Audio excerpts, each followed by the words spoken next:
Hello mga ones! Welcome again to our YouTube channel. For today's video ay may dumating po tayong parcel para sa ating mga ibon. So mag-unboxing po tayo ngayon at maglalagay po tayo ng ring sa aking isang ito.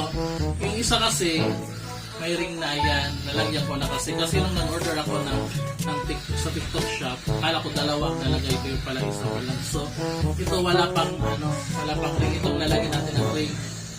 Pero before anything else, mag-unboxing muna tayo. Alam niyo ba kung ano? Surprise! Ayan. Ito ay in-order ko din sa Shopee. Kung gusto nyo makatipid ng handprint, gumawa kayo ng sarili yung handprint. Nasali kasi sila sa handprint ko na isa. Kaya unti-untiin ko para masali sila sa dalawa kong handprint. Yan, handprint na muna natin ito. Promote ng TikTok ng Shopee ang basta kung gusto nyo mag-order dito, i-save nyo na lang. Ito po ay blender. Ayan. Malakas po ang capacitor nito. Kahit bigas po kayang gawing powder nito, kaya mabilis na ito sa ating alaga. Ayan. Ayan. Ayan yung loob. Gagawa ko ng sariling handprint. Kasi nasanay sila dito kasi ako mahal siya. So, kailangan natin gawa ng sariling handprint para makatipid tayo sa pagkain ng ating alaga. So, ayan. Unbox na natin ito. Wala ko rin ito. Ipos mo na po.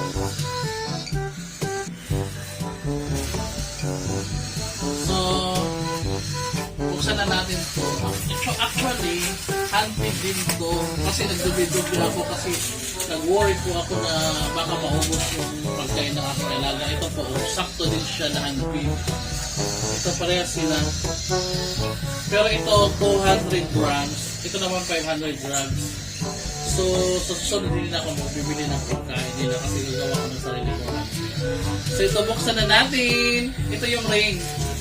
Para dito sa kay Coco. Si Melody meron na. Ito si Coco yung lalagyan natin ng ring. So, paano ba ako mag-ring? Kaya magtingin kayo Hantel and mga wasi. Papakita ko sa inyo paano ako mag-ring. Madali lang mag-ring. Kasi yung iba nahihirapan at saka minsan na napipilay pa yung kanilang mga handprint. So, kailangan alam nyo ito paano maglagay ng ring. Ito. Ayan. Tapos pag hindi baliktad, pag nagagay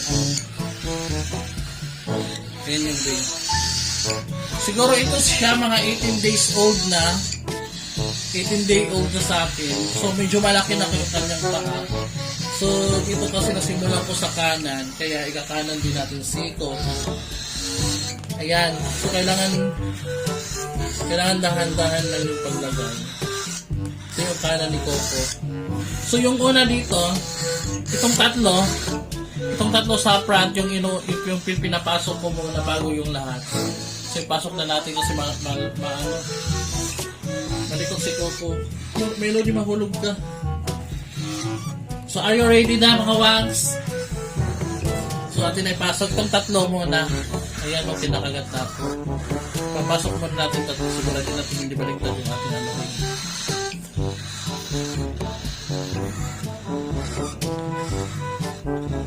Ayan, malikot si Coco. Ayan. Medyo malaki na yung paa ni Coco. Ayan, nakapasok na. So, ipupush na lang natin dito.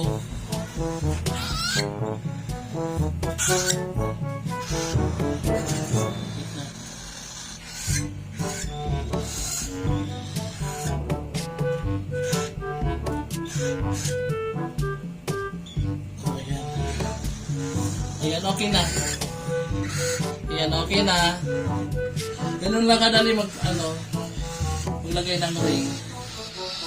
So ngayon, magpapakain na tayo mga wag kasi 7 p.m. na po ng gabi. Kaya gutom ng ating alaga wala na nangingin ng pagkain. So gusto kong gamitin ito.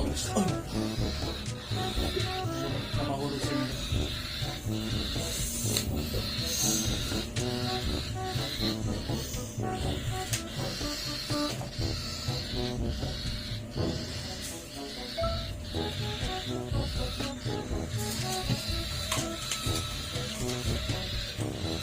Magpakain na tayo. Tikman na natin.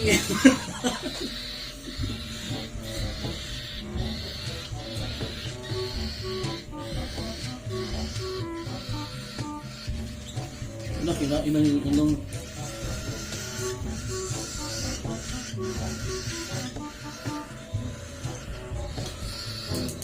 so kailangan walang hangin. Mga wangs, pinapakain na nga natin si Coco. Malakas talaga itong kumain si Coco kisa kay Melody. So, hanggang dito na lang. Thank you for watching. See you. Mag-update na lang po kami sa aming mga alagang ibon hanggang sa sila ay mag-pray flight. Bye!